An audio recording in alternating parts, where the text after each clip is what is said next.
વિદ્યાર્થીઓ, ચોથા ચેપ્ટર ગતિમાન વિદ્યુતભારો અને ચુંબકત્વમાં લાસ્ટ ટોપિકમાં આપણે જોયું બાયો-સાવર્ટનો નિયમ અને એની સાથે સાથે એક સમજૂતી પણ હતી કે વાહક તાર અથવા વર્તુળાકાર માટે ચુંબકીય ક્ષેત્રનો સમીકરણ.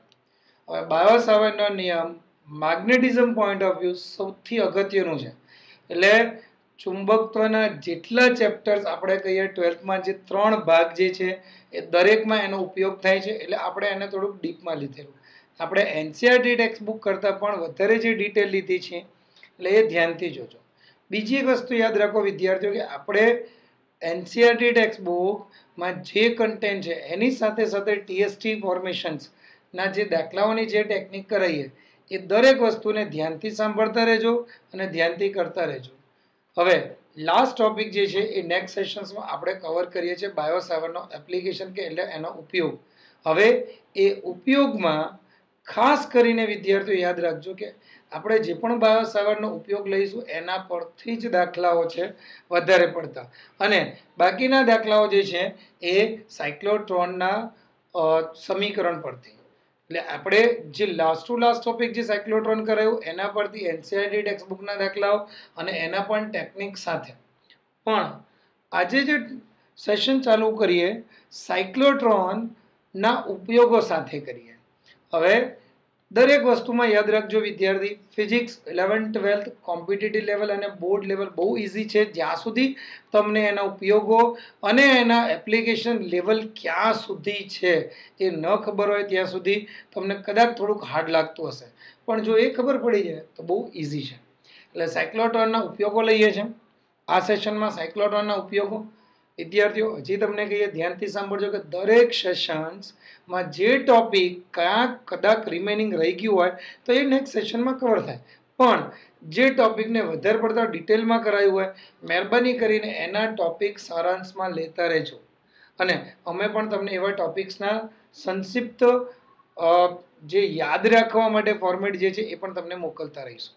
હવે સાયક્લોટ્રોન લાસ્ટ ટાઈમ જે ટોપિક ચલાવ્યું લાસ્ટ ટુ લાસ્ટ સેશન્સમાં એના આપણે એક વસ્તુ વધારે પડતું લઈએ એના ઉપયોગો, એટલે એના યુઝિસ શું છે આ ખાસ કરીને યાદ રાખજો. આ ઉપયોગો જોઈએ છે. ઓકે, સૌથી પહેલા સાયક્લોટ્રોનના ઉપયોગો જે તમને કહીએ યાદ રાખજો. સૌથી પહેલા સાયક્લોટ્રોનનો ઉપયોગ તેના દ્વારા પ્રવેગિત થયેલા ઊંચી ઉર્જાવાળા આયનોને ન્યુક્લિયસ પર પડતાડિત એટલે બોમ્બાર્ડિંગ કરીને એને ન્યુક્લિયસ પ્રક્રિયાનો અભ્યાસ કરી શકાય છે. એટલે ન્યુક્લિયસ બંધારણ જાણી શકાય છે. એટલે કોઈ પણ પદાર્થની નાભી હોય ત્યાં ઊંચી આવૃત્તિવાળા આયનોને આપાત કરીને એટલે કે બોમ્બાર્ડિંગ કરીને એ ન્યુક્લિયસનું બંધારણ જાણી શકાય છે. આ પહેલો ઉપયોગ. હવે બીજું યાદ કરીએ કે બીજા ઉપયોગમાં તેનો ઉપયોગ ધન પદાર્થોમાં બીજા આયનોને ઇમ્પ્લાન્ટ કરીને એટલે કે અંદર દાખલ કરીને તેમના ગુણધર્મો બદલવા માટે અથવા નવા પ્રકારના દ્રવ્ય બનાવવા માટે એનો ઉપયોગ થાય છે. આ નવા પ્રકારના દ્રવ્યો બનાવવા એટલે કેવા? સિનેથાઇઝ. આને કહેવાય સિનેથાઇઝ પ્રક્રિયા કહેવાય. એટલે કે નવા એક બે તત્વો ધાતુઓના કારણે જે નવા ધાતુમાં જે રૂપાંતરણ કે એના ગુણધર્મો બદલાઈ શકાય એના માટે આનો ઉપયોગ પણ થાય છે.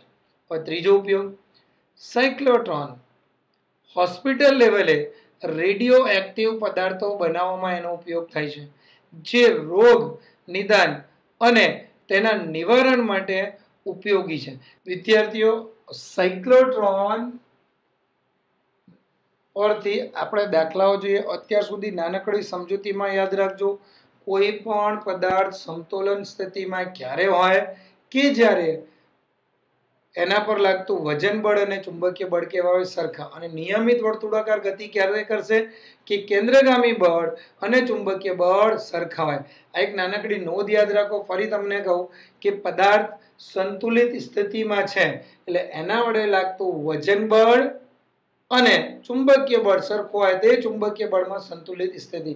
જો આ પદાર્થ વર્તુળાકાર ગતિ કરતો હોય તો કેન્દ્રગામી બળ અને ચુંબકીય બળ બંને સરખા હશે તો નિયમિત ગતિ કરશે.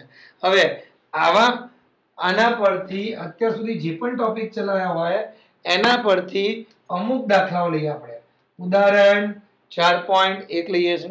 હવે ધ્યાનથી જોજો. ઉદાહરણ 200 ગ્રામ દળનો અને 1.5 મીટર લંબાઈનો એક સીધો તાર છે. એ તાર 2 એમ્પિયર વિદ્યુત પ્રવાહ ધરાવે છે.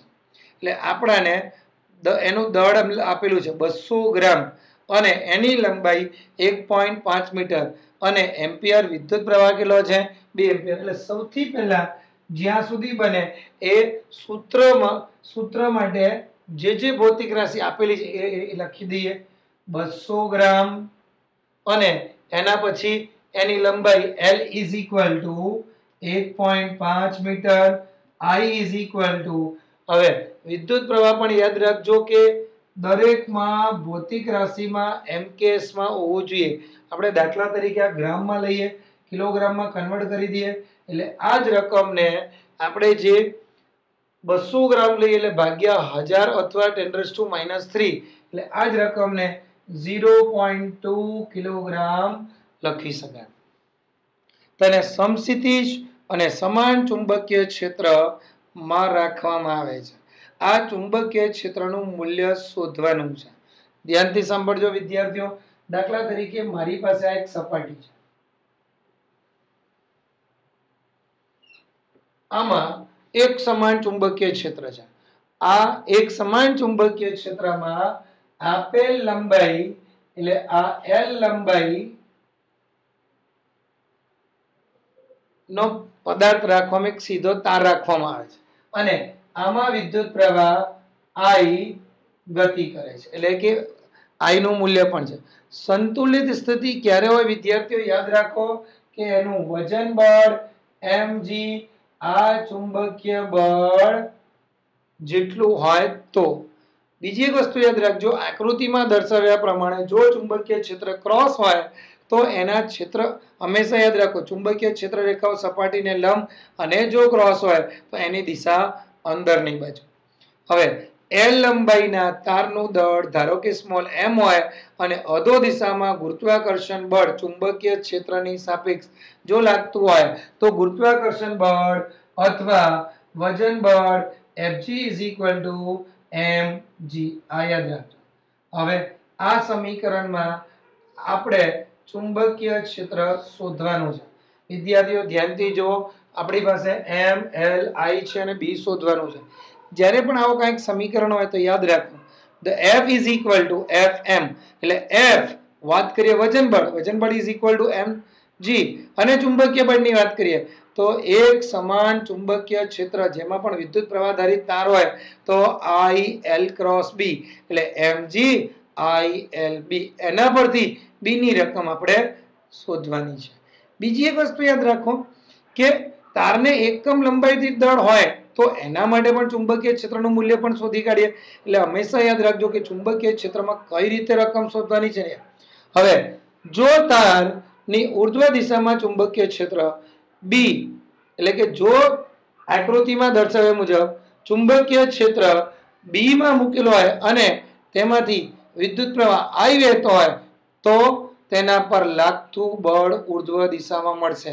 એટલે કે ચુંબકીય બળ આ વજન બળ સમીકરણ 1 અને ચુંબકીય બળ Fm is equal to I L cross B. હમણાં જે આપણે વાત કરી L cross B એટલે મહત્તમ બળ I L B. ક્રોસ આવે, ક્રોસ એટલે કે sin થીટા અને sin દરેકમાં યાદ રાખજો મહત્તમ મૂલ્ય એટલે કે sin theta is equal to 1. આ સમીકરણ પરથી આ સમીકરણ 1 અને 2 હવામાં જો લટકતો હોય અને સમતોલન સ્થિતિમાં હોય તો યાદ કરો હમણાં જ મેં કીધું તમને વજન બળ Fg is equal to ચુંબકીય બળ Fm એટલે કે mg is equal to I L B. હવે આ જ સમીકરણ પરથી ચુંબકીય ક્ષેત્રનું મૂલ્ય શોધવાનું છે. એટલે b ને સૂત્રનો કરતા કરીએ b is equal to mg upon I L.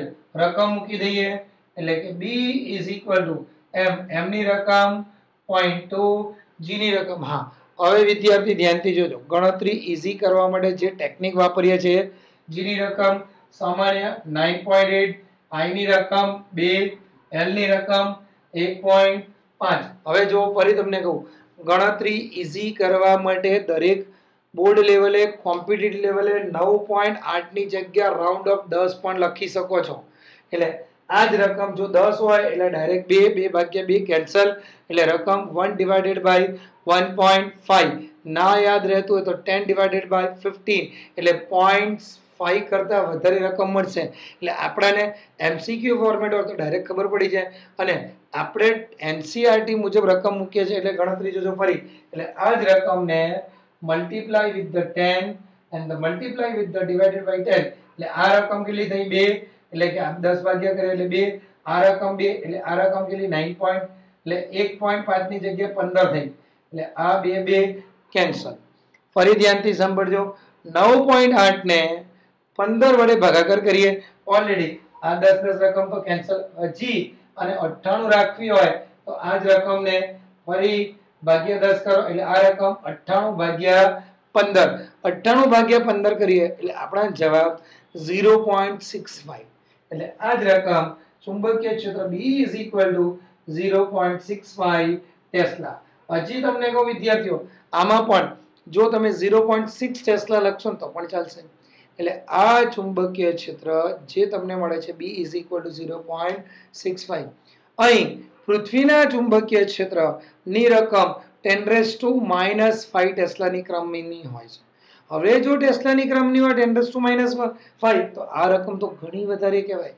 હવે આ આપણે ટેકનિક એનસીઆરટી ટેકનિક મુજબ ચાલશે. ફરી તમને કહું, જો આપણે તારને એકમ ભાગમાં વિભાજિત કરીને લઈએ તો એના માટે પણ જોઈએ, તારને એકમ લંબાઈ દીઠ દળ એને ધારી લઈએ કે લેમ્બડા. તારને એકમ લંબાઈ દીઠ દળ એટલે કે lambda is equal two m/l. ફરી ધ્યાનથી સાંભળો, m ની રકમ 0.2, આ રકમ 1.5. હજી આને ઈઝી કરવું હોય તો આ જ રકમને એકદમ ઈઝી ફોર્મેટ કહું છું કે જે જવાબ લાવી શકીએ આપણે ડાયરેક્ટલી. હવે આ જવાબ 0.2 અને 1.5. હવે ચુંબકીય ક્ષેત્રની વાત કરું તો ચુંબકીય ક્ષેત્ર માટે ફરી ધ્યાનથી વિદ્યાર્થીઓ સાંભળો, ચુંબકીય ક્ષેત્ર માટે જે B is equal to જે રકમ મળે છે લેમ્બડા, ચુંબકીય ક્ષેત્ર તો B is equal to lambda G/L. ફરી યાદ જુઓ ધ્યાનથી, લેમ્બડાની જગ્યાએ m/l અને G તો છે જ, અને આ જ રકમ એકમ લંબાઈ દીઠ દળ ઇન્ટુ G એટલે કે m into G upon L.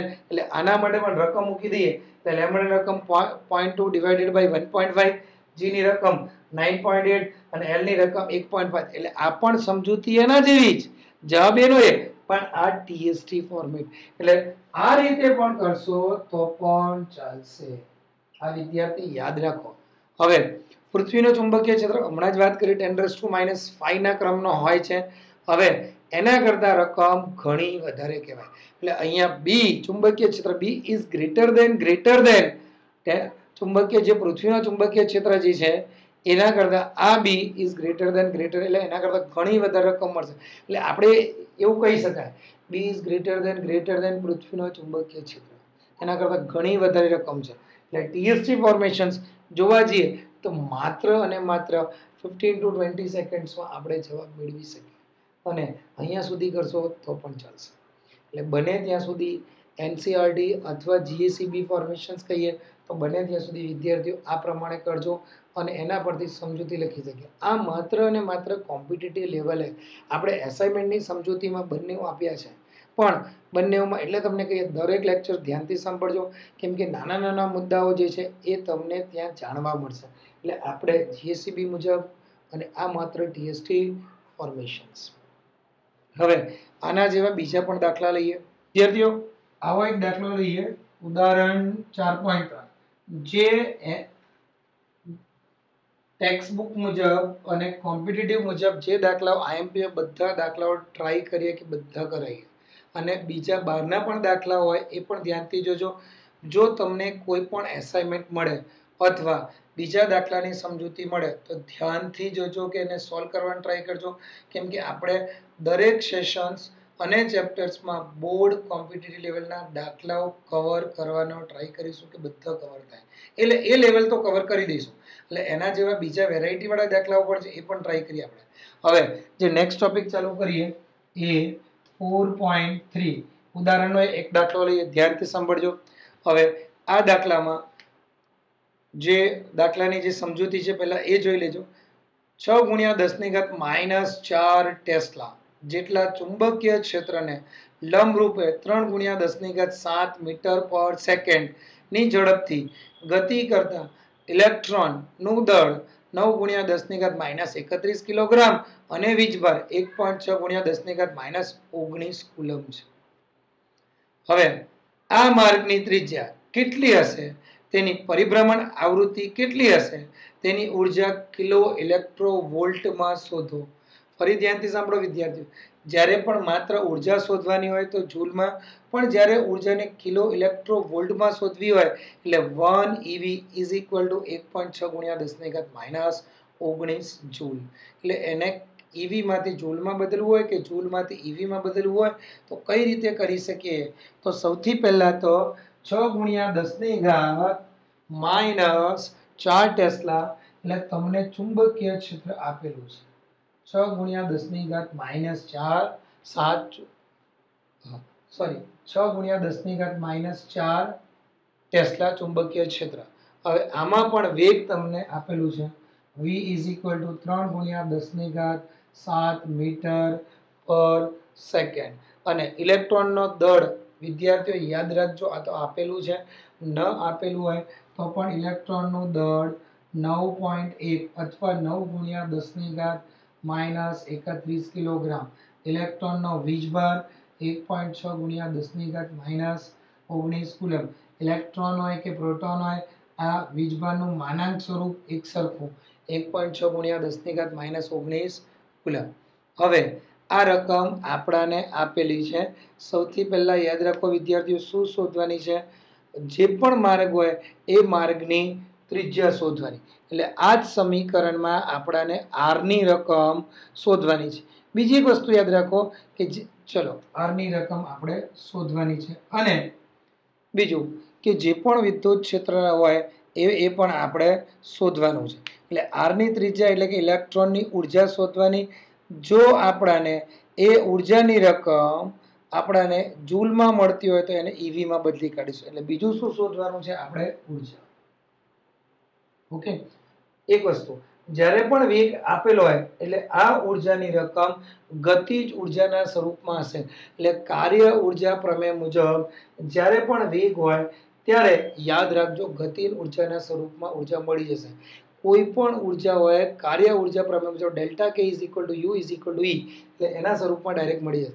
સૌથી પહેલા યાદ રાખો, હમણાં જ મેં તમને કીધેલું, કોઈ પણ નિયમિત વર્તુળાકાર ગતિ કરતો હોય ત્યારે કેન્દ્રગામી બળ ચુંબકીય બળના બરાબર હશે. એટલે આના સોલ્યુશન માટે Fc is equal two Fm, અને Fc ની જગ્યા mv²/r 11માં ઓલરેડી વાંચી ગયા છે. કેન્દ્રગામી બળ ચુંબકીય બળની વાત કરીએ તો QVB. હા, આ સમજૂતી, આ દાખલો લેવાનું કારણ શું છે? હમણાં આપણે જોયું ચુંબકીય બળ IL×B ઉદાહરણ 1 માં, જ્યારે ઉદાહરણ 3 કરીએ છીએ જ્યારે ચુંબકીય બળ QV×B. કેમ એવું? તો જ્યારે પણ વિદ્યુત પ્રવાહ ચુંબકીય ક્ષેત્રમાં વિદ્યુત પ્રવાહને કારણે જે બળ લાગતું હોય એ IL×B, પણ ગતિના કારણે વિદ્યુતભારોની ગતિના કારણે ચુંબકીય બળ હોય તો એ QVB. આ એક નાનકડી સમજૂતી યાદ રાખો અને એના માટે ખાસ કરીને નોંધ કરીને લખી રાખજો. હવે આ જ સમીકરણમાં r ને સૂત્રનો કરતા બનાવીએ. એટલે સૌથી પહેલા તો આપણી પાસે VV કેન્સલ આઉટ, એટલે જો r નો સૂત્રનો કરતા બનાવીએ તો r is equal two mv/qb. હવે આ બધાની રકમ મૂકી દઈએ એટલે r is equal two m ની રકમ. હવે ઇલેક્ટ્રોનના દળની વાત કરીએ એટલે ઇલેક્ટ્રોનનો દળ હકીકતમાં દળ 9.1, પણ ગણતરી ઈઝી કરવા માટે 9 ગુણ્યા 10⁻31 v.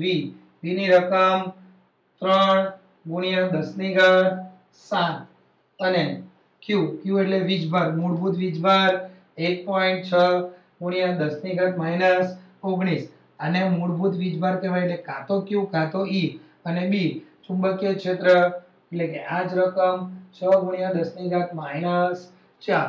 હજી જુઓ એકદમ ઈઝી ફોર્મેશન, કેલ્ક્યુલેશન ઈઝી કરીએ એટલે બને ત્યાં સુધી કેલ્ક્યુલેશન્સ યાદ નહીં કરવાના, એના પરથી ડાયરેક્ટ જોઈએ. 31 7, આ માઇનસ આ પ્લસ. હવે જુઓ 19 4 23 23 ઉપર જશે એટલે આ 7 23 અને 7 કેટલા થયા 30 અને આ રકમ કેટલી 10 - 1 એટલે ડાયરેક્ટ રકમ 10 - -1 રહી જશે. ખબર પડી ગઈ? હવે હજી આ કેલ્ક્યુલેશન ને ઈઝી કરીએ આપણે.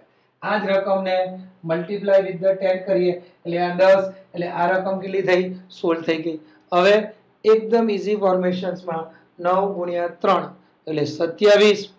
હવે 16 ગુણ્યા 6. હવે આને હજી તમારે કેન્સલ આઉટ કરવું હોય તો કેન્સલ આઉટ કરીને પણ આની રકમ શોધી શકાય. એટલે આ રકમ ફરી જોઈએ, ધ્યાનથી જે કેન્સલ કરીએ 3 એકમ 3 3 દુ 6 એટલે અહીંથી પણ કેન્સલ થાય.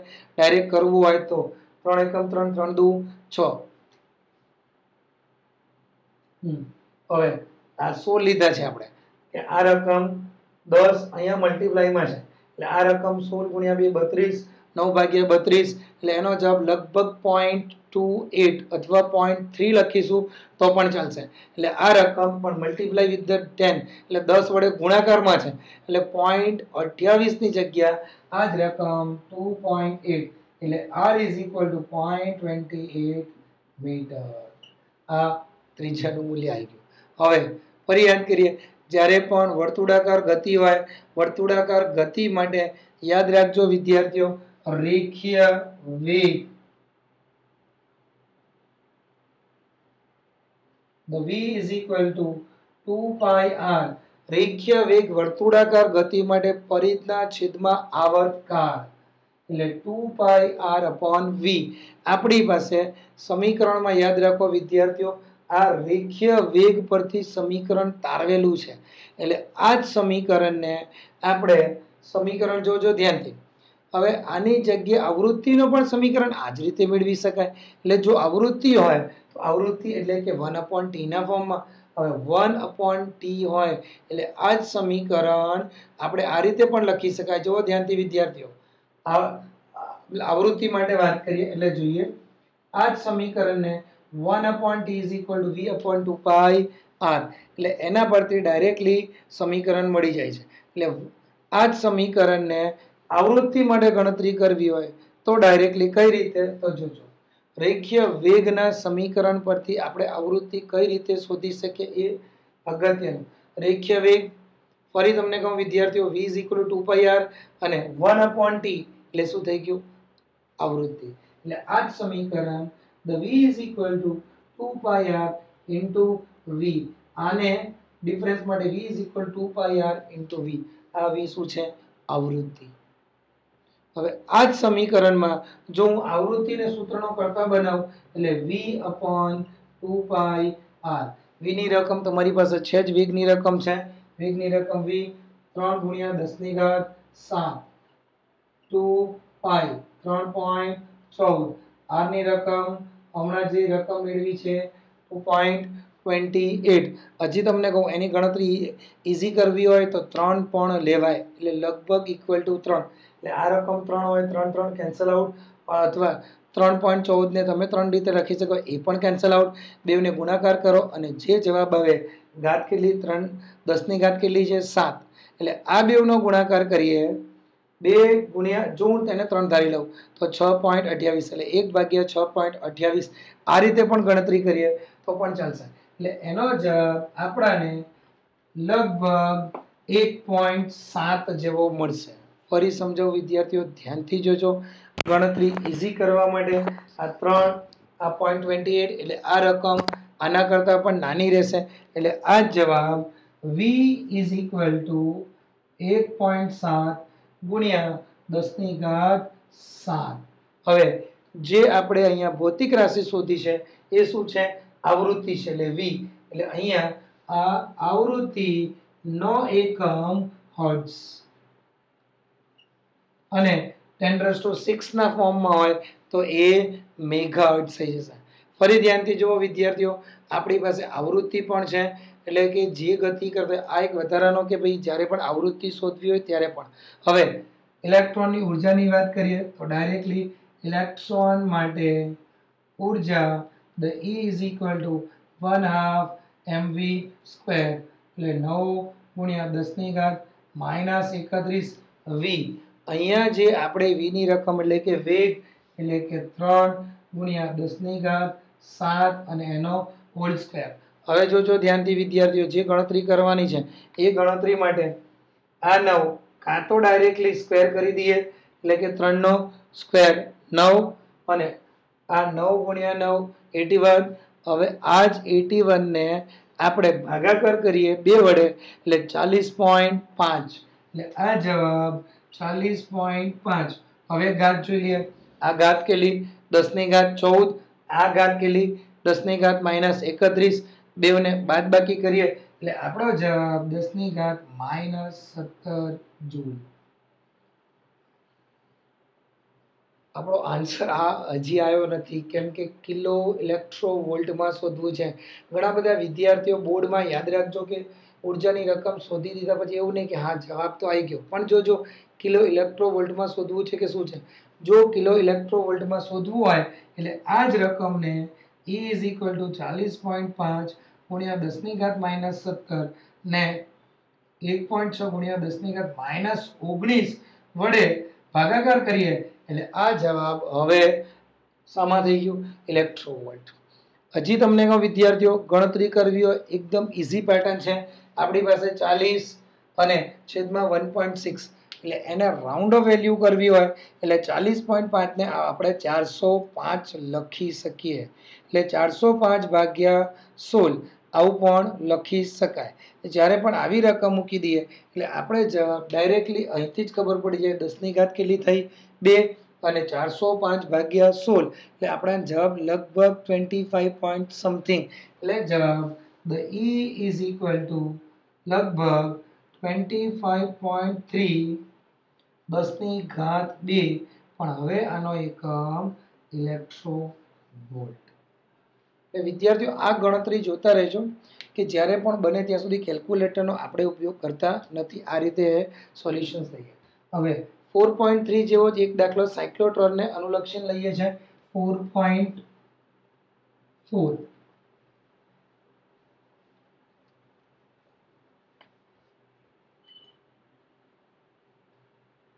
4.4. હવે દાખલો ધ્યાનથી સાંભળજો. સાયક્લોટ્રોનનો દાખલો છે એટલે સાયક્લોટ્રોનના સૂત્રને યાદ રાખજો. સાયક્લોટ્રોનની દોલન આવૃત્તિ 10 મેગાહર્ટ્ઝ છે. એટલે આવૃત્તિ આપેલી છે 10 મેગાહર્ટ્ઝ. હવે પ્રોટોનને પ્રવેગિત કરવા માટે કેટલું ચુંબકીય ક્ષેત્ર જરૂરી છે? સૌથી પહેલા આપણે આના પરથી ચુંબકીય ક્ષેત્ર શોધવાનું છે.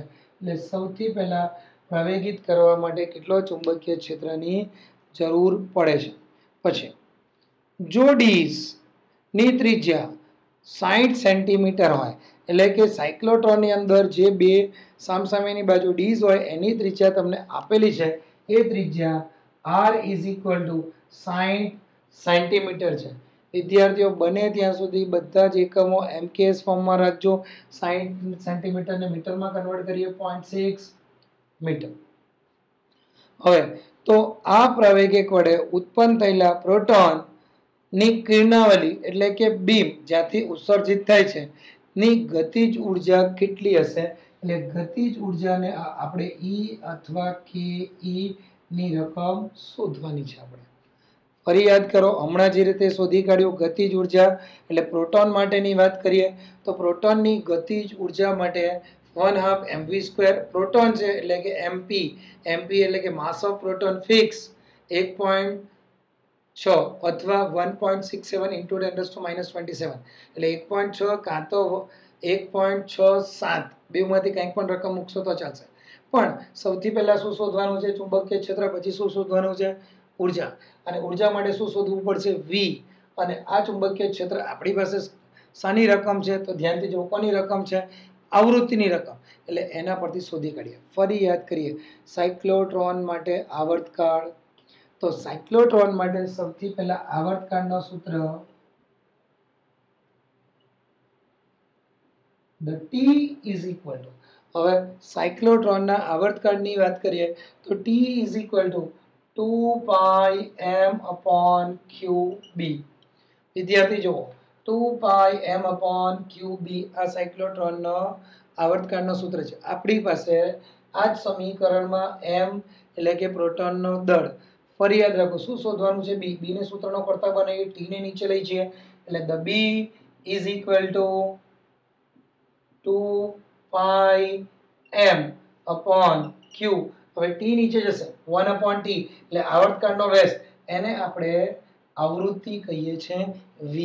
હવે આ બધાની રકમ મૂકી દઈએ 2 આ m અને v બધાની રકમ મૂકી દઈએ એટલે 3.14 m 1.67 ગુણ્યા 10 - 27 v ની વાત કરીએ, v ની વાત હા મેગાહર્ટ્ઝની વાત કરીએ એટલે એને જો હર્ટ્ઝમાં કન્વર્ટ કરીએ તો 10⁶ એટલે રકમ કેટલી 10 ગુણ્યા 10⁶. હવે q મૂળભૂત વીજભાર છે એટલે મૂળભૂત વીજભારની રકમ કેટલી 1.6 ગુણ્યા 10⁻⁻19.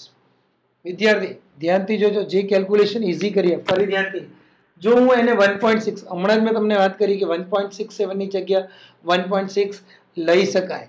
આ 1.6 આ 1.6 કેન્સલ આઉટ, ડાયરેક્ટલી આપણે જવાબ જો તારવો જોઈએ 3.14 ગુણ્યા 2 એટલે 6.28 એટલે આપણે રકમ 6.28 ડાયરેક્ટલી ગુણાકાર મળી જાય છે. બીજી વસ્તુ 19 ઉપર જશે એટલે આ 6 19 વત્તા 6 25 અને આ ઘાત કેટલી છે અહીંયા તો 10⁻⁻27. હવે જુઓ વિદ્યાર્થી ઓલરેડી 10 એટલે એક ઘાત એટલે આ 7 ઘાત ગણીએ અને આ એટલે 26 થઈ એટલે ઘાત કેટલી રહેશે 10⁻⁻1. એટલે આપણે ડાયરેક્ટ આના પરથી 6.28 ગુણ્યા 10⁻⁻1 એટલે ચુંબકીય ક્ષેત્રનું મૂલ્ય બી આ જ રકમને ચુંબકીય ક્ષેત્ર લગભગ 0.63 ટેસ્લા. કોઈ કેલ્ક્યુલેટર વગર ડાયરેક્ટલી. બીજી વસ્તુ હવે આપણે ગતિજ ઊર્જા શોધવાની એટલે v શોધવું પડશે. v શોધવું હોય એટલે રેખીય વેગ અને કોણીય વેગ વચ્ચે સંબંધ v r ઓમેગા. હવે આ વસ્તુ યાદ રાખજો, સમીકરણમાં r તો છે જ આપણી પાસે અને ઓમેગા એટલે 2π v એટલે 2πf 2π એટલે ગુણાકારમાં આવૃત્તિ જે પણ હોય એને 2π ના ફોર્મમાં લઈએ આપણે. આ જ રકમ r ની રકમની વાત કરીએ એટલે r 0.62 3.14 v ની વાત કરીએ. હવે v એટલે કે આવૃત્તિ, ફરી હમણાં જે રીતે લખ્યું 10 મેગાહર્ટ્ઝ 10⁻6 એટલે આ ડાયરેક્ટલી 10⁻7. હજી આ કેલ્ક્યુલેશન ને ઈઝી કરવું છે એટલે એને કઈ રીતે ભાગાકાર કરી દઈએ 10 એટલે આ જવાબ આપણી પાસે 6 થઈ ગયો. હવે 3.14 ગુણ્યા 2 6.28 ગુણ્યા 6 6.28 ગુણ્યા 6 કરીએ એટલે આપણને 37.7 ની લગભગ જવાબ મળશે. અને આ 0.6 ની રકમ જે છે આપણે આના પરથી 37.7 ભાગ્યા કેટલા છે આપણી પાસે 10 એટલે આ જ રકમને 37.7 એટલે કે 3.7 ગુણ્યા 10⁻7 મીટર પર સેકન્ડ. વિદ્યાર્થી જો કેલ્ક્યુલેશન બને ત્યાં સુધી ઈઝી ફોર્મેટમાં લઈએ છીએ. હવે પ્રોટોનની ગતિજ ઊર્જા તો ડાયરેક્ટલી પ્રોટોન માટે ગતિ ઊર્જા E is equal to 1/mPv². હવે ફરી તમને કહીએ આવા નાનકડી જે વસ્તુ હોય એના માટે જો કેલ્ક્યુલેશન ન કરો તો પણ ચાલશે. ઊર્જાનું રકમ કઈ રીતે ડાયરેક્ટ મૂકી શકાય તો જુઓ ધ્યાનથી 1/2 mp 1.67 v ની રકમ આપણી પાસે છે જ, આનો સ્ક્વેર કરો એટલે 3.7 નો સ્ક્વેર કરીએ, બધાની રકમ મૂકી દઈએ એટલે આ જવાબ આપણે 11.8 ની આજુબાજુ મળશે. આ જવાબ E is equal to 11.8. હવે જે ઘાતનો જે ગુણાકાર ભાગાકાર જે લઈએ એના પરથી એટલે એ રકમ આપણાને ગુણાકાર 10 ની ઘાત -13 જુલ. હમણાં જે રીતે કર્યું ફરી વિદ્યાર્થીઓ આપણી પાસે જે રકમ જે છે એને ઇલેક્ટ્રોવોલ્ટમાં કન્વર્ટ કરવી હોય એટલે ભાગાકાર 1.6 ગુણ્યા 10 ની ઘાત -19 એના વડે ભાગાકાર કરો એટલે આ જવાબ ઈવી ના ફોર્મમાં તમને મળી જશે. આ એક કેલ્ક્યુલેશન્સ કરી લેજો. ઓકે, હવે અત્યાર સુધી જે પણ સાયક્લોટ્રોન અથવા ચુંબકીય ક્ષેત્રના જે પણ સમીકરણ જોયા હોય એના પરથી દાખલાઓનું જે સોલ્યુશન આપણે ઝડપથી કરી શકીએ કઈ રીતે વિધાઉટ કેલ્ક્યુલેટર એ જોતા રહેજો. બીજી એક વસ્તુ, નવા TS3 ફોર્મેશન તમે દરેક દાખલાઓમાં બનશે ત્યાં સુધી જેની સમજૂતીમાં હશે એ તમને કહીશું. એટલે એવી નોંધ તમારા નોટબુકમાં લખતા રહેજો.